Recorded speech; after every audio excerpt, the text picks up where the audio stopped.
नमस्कार मित्रों, astrology with Shyam Kumar Sharma channel में आपका स्वागत है। और मैं विष्णु भगवान जी से प्रार्थना करूंगा कि आप सब को सुखी रखें, आर्थिक रूप से संपन्न रखें और आपको ज़िंदगी में सफलता प्राप्त हो और किसी चीज़ की कमी ना रहे। मित्रों, एक बहुत ज़बरदस्त जो विषय है वो मेरे सामने आया कि कई लोग जो हैं उनके पास सर्वगुण संपन्न होते हैं, सब कुछ होता है, लेकिन उनका विवाह जो है वो होने में किसी न किसी कारण से देरी हो जाती है।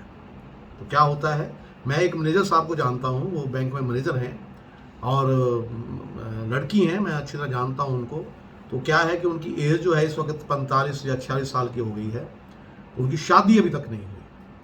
हालांकि वो इतनी सुंदर हैं कि यानी कि कोई भी उस लड़का शादी करने के लिए तैयार हो जाता है। लेकिन हुआ क्या कि जब उनको ऑफ़र आ रहे थे तो उनसे जो अपनी जो उनकी पोस्ट थी, क्योंकि वो बैंक में थी, तो उन्होंने सोचा कि अगर गवर्नमेंट के क्लर्क की कोई ऑफ़र आ रही थी तो उसको ठुकरा रही थी वो।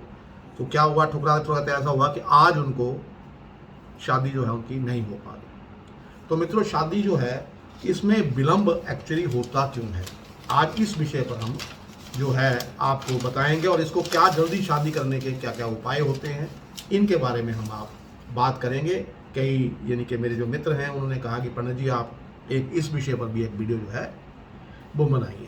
तो ये है कि शादी में विलम्ब के कई प्रत्यक्ष कारण होते हैं और ज्योतिष अनुसार, ज्योतिष जो शास्त्र है इसके अनुसार कुंडली में ग्रहों की स्थिति, बल व दृष्टि इसके विषय में अपना प्रभाव डालते हैं।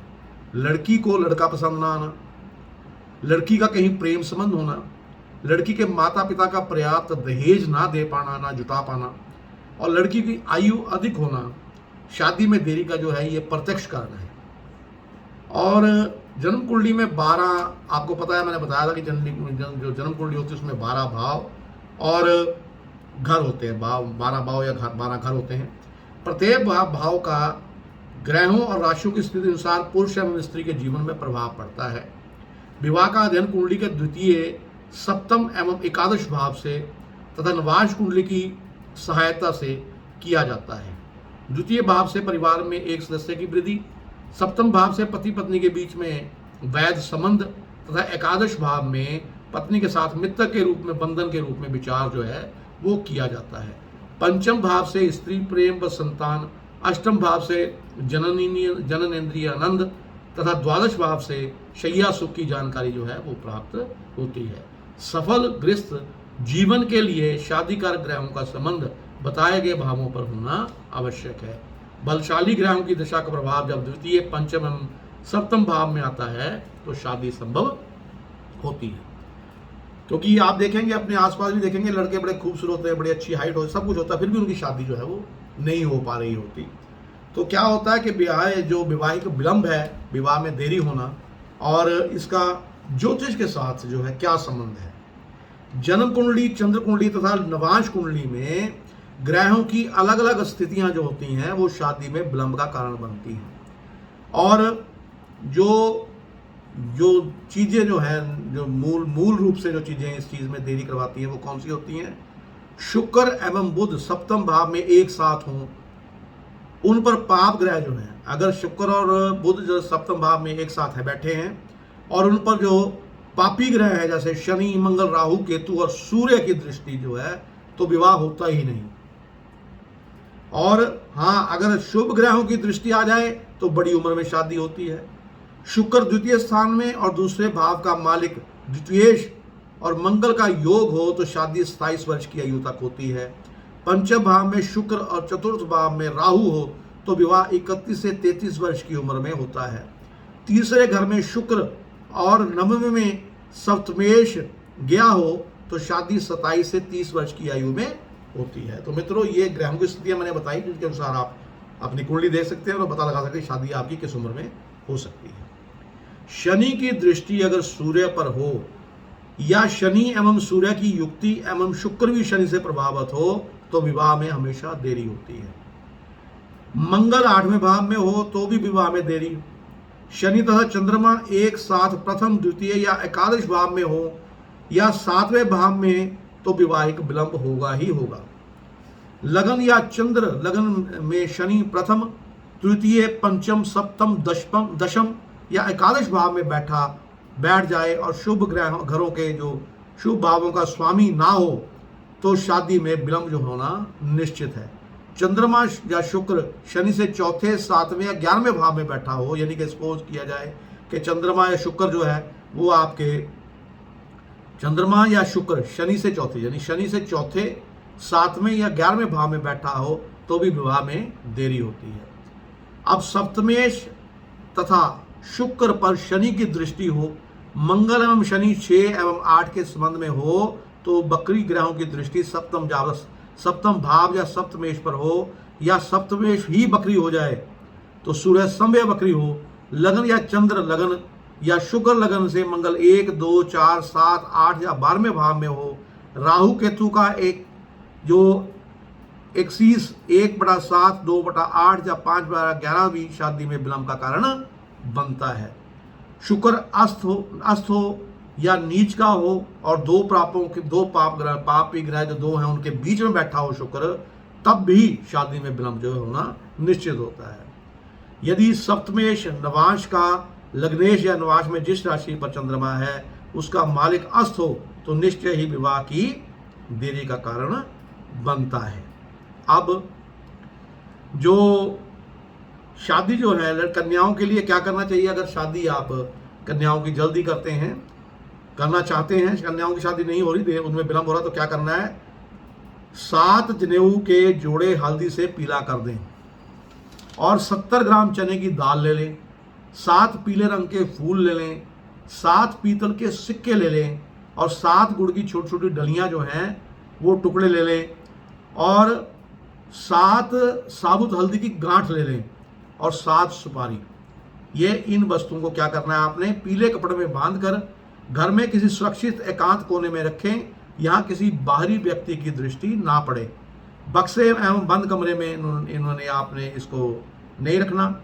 बेटी के हाथ से ही उठवा के रखें तो भगवान की जो कृपा से है 41 दिन के अंदर अंदर शादी होने की संभावना रहेगी। और जो लड़के हैं अगर उनके विवाह में देरी हो, लड़की का मैंने बता दिया, लड़के के विवाह में देरी हो तो क्या करना है? आपने गायत्री मंत्र का जाप करना है। मंगल चंडिका स्तोत्र होता है एक मित्रों, उसका जो है पाठ करें। हर सोमवार यानी 16 सोमवार रुद्राभिषेक करें या करवाएं। और माँ गौरी की पूजा अर्चना जो है वो 108 बार हर रोज करें। बृहस्पतिवार को बृहस्पति देव का व्रत करें।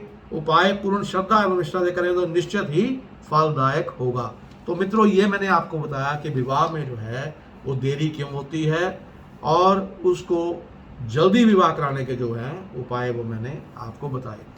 कई बार मित्रों देखा गया है कि अगर सफेद रंग का पुखराज जो है उसको सोने या चांदी की अंगूठी में 7.25 रत्ती का धारण किया जाए, शुभ दिन बृहस्पतिवार को धारण किया जाए तो भी जो शादी जो है वो शीघ्र होने की संभावना रहती है। कई बार मैंने पहना के देखी है, लोगों की शादी जो है वो हो गई। इसके अलावा अगर आप कुछ और जो छोटे मोटे दान हैं वो भी मैं बता देता हूँ कि अगर किसी लड़की का शादी किसी लड़की की नहीं हो रही तो उसको उस कन्या का जो सूट है जो उसने शादी या सूट या साड़ी जो उसने शादी के वक्त फेरों में पहनी हो, उसको कुंवारी कन्या जिसकी शादी नहीं हो रही वो पहन ले और वो बृहस्पतिवार को पहने और शुक्रवार को जो है वो उतार दे। तो क्या होगा? उसकी शादी जो है, ये टोटका है, ये भी आप करके देख सकते हैं, उसकी शादी होना निश्चित है। ऐसे ही जो लड़का है अगर जिस लड़के की शादी हो चुकी हो, जो उसने वस्त्र जो है जो पगड़ी जो वस्त्र जो है सारे जो है उसने शादी के वक्त पहन रखे हो, 7 फेरों के वक्त पहन रखे हो, वो वस्त्र लड़का पहन ले और उसको पहन के रात को सो जाए और सुबह खोले, तब भी शादी जो है शीघ्र होने की संभावना रहती है। ये मेरे आजमाए हुए नुस्खे हैं मित्रों। और इसके साथ ही मैं आपको एक चीज़ और बताता हूँ कि अगर पीले वस्त्रों का दान जो है वो आप किसी मंदिर में करते हैं, किसी पुजारी को करते हैं और पीला फूल बृहस्पतिवार को वो आप चढ़ाते हैं, बृहस्पतिवार को केले जो हैं उनका दान करते हैं लेकिन खुद नहीं खाते हैं, तब भी शादी जो है वो आपकी हो सकती है। बृहस्पतिवार का इसमें बहुत बड़ा हाथ होता है बृहस्पति जो ग्रह होता है हमारा, अगर वो उच्च करो उसको, तब भी शादी शीघ्र होने की संभावना रहती है। इसके साथ ही मैं अपनी वाणी को विराम देता हुआ आपसे विदा चाहूँगा। कल एक नए विषय के साथ आपसे मिलेंगे। अगर मित्रों मेरी वीडियो आपको पसंद आ रही हैं और तब उसको वीडियो को लाइक करें, शेयर करें, कमेंट करें और शेयर ज़रूर करें, ताकि बाकी लोग जो हैं वो भी इसका बेनिफिट जो है वो उठा सकें। और जो एक बात मैं और कहना चाहता हूँ कि जो आपकी हाथ की जो रेखाएं होती हैं उनका आपके स्वास्थ्य से भी बहुत बड़ा संबंध होता है, जो आपकी हस्त रेखाएं होती हैं। तो हस्त रेखा विषय पर भी हम किस दिन बात करेंगे, इस पर मैं एक वीडियो आपके लिए लेकर आऊँगा। तो उसी के साथ भगवान से मैं पुनः प्रार्थना करता हूँ कि आप जो एक महामृत्युंजय मंत्र जो है इसका जाप होगी। आजकल दुर्घटनाएं बहुत होती रहती हैं। एक पूर्ण मंत्र जो है जो जिसका आप जाप कर सकते हैं महामृत्युंजय का, इस मंत्र का अगर आप 108 बार जाप करते हैं तो आप अनचाही दुर्घटनाओं से बच सकते हैं। मंत्र क्या है? ओम होम जूम से ओम भूर्भुवः स्वः ओम त्र्यंबकम जजामहे सुगंधिम पुष्टिवर्धनम उर्वारुकमेव वंदनात् मृत्यु मोक्ष्य मामृतात् होम ओम जूम से ओम भूर्भुवः स्वः। ये 108 बार अगर मंत्र बोलेंगे तो आपको ये कई चीज़ों से, अनचाही दुर्घटनाओं से बचाएगा। तो इसी के साथ नमस्कार, मिलेंगे कल एक नए वीडियो के साथ।